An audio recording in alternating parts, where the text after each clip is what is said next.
Hi everyone, this is Bharti Goel. I'm a childbirth educator and a prenatal yoga specialist, and today we'll be talking about how much weight you should gain during pregnancy.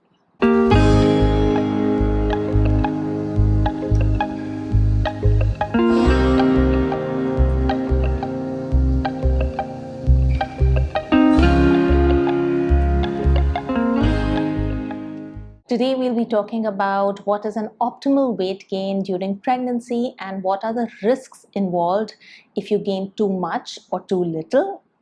Where does this weight actually go, and what are some basic guidelines that you can follow to achieve this optimal weight? Gaining an optimal amount of weight is essential for a healthy pregnancy and optimal development of the baby. This generally ranges between 10 to 15 kgs for most women. However, the amount of weight that you need to gain depends upon your pre-pregnancy weight and BMI. You can easily calculate your BMI using your weight in kg divided by your height in meter square. So if your pre-pregnancy BMI is less than 18.5, then you are considered underweight and you will need to gain a bit more weight, between 12 to 18 kgs during pregnancy. If your BMI is between 18.5 to 24.9, you're considered in the normal range and you'll gain anything between 10 to 15 kgs. If your BMI is between 25 to 29.9, you are considered overweight and you would need to gain about 6 to 11 kgs. And if your BMI is over 30, you're considered obese and you would need to gain about 5 to 9 kgs.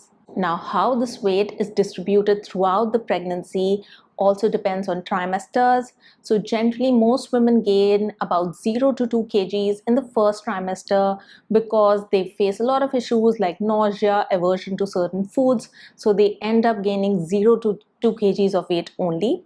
However, from second trimester onwards, you generally gain about half a kg per week and you continue this trajectory till your delivery.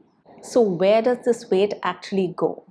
Well, this 10 to 15 kgs of weight is distributed among all the different things that are happening in your body. So your baby accounts for about 2.5 to 3.5 kgs. The placenta, which is the organ which provides nourishment and blood to your baby, is another 0.7 to 1 kg. The amniotic fluid, which protects and surrounds your baby, accounts for 1 to 1.5 kg. The extra blood circulation also accounts for another 1 to 1.5 kg. The growth in the breast tissue to prepare for breastfeeding accounts for 1 to 1.5 kg. Larger uterus is another 1 to 1.5 kg. And finally, there's some stored fat, which is about 2.5 to 3.5 kgs, which is there for your labor, delivery, recovery, as well as preparing for breastfeeding. So all of this accounts for about 10 to 15 kgs, and you will lose about 5 to 6 kgs immediately after delivery, and the rest of the weight generally goes with time as you breastfeed and take care of your baby. Then the question arises, what happens if I gain too much or too little? If you gain too much weight, there is an additional risk of having a larger baby, which can make labor and delivery more difficult. There are also increased risk of developing other complications like gestational diabetes or hypertension during pregnancy.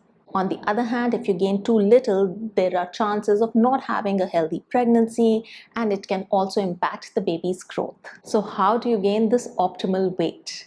Well, the key is to have a healthy, nutritious diet throughout pregnancy, as well as engage in moderate exercise throughout pregnancy as well. It is a common myth to eat for two during pregnancy. That is not really true.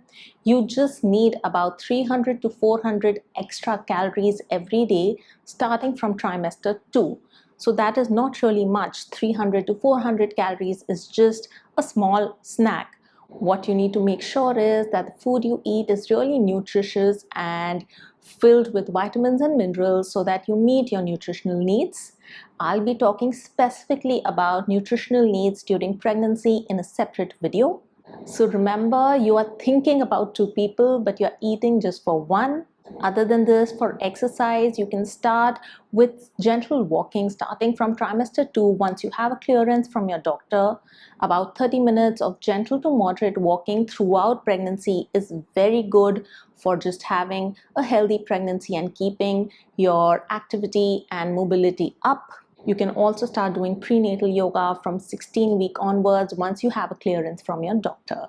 I hope you found this video helpful. I have a lot of content planned for you in the next coming weeks. Do let me know in the comments what other pregnancy and postpartum related topics you want me to cover, and I'll try my best to bring a video about them soon. Till then, take care, stay safe, and stay healthy. Bye-bye.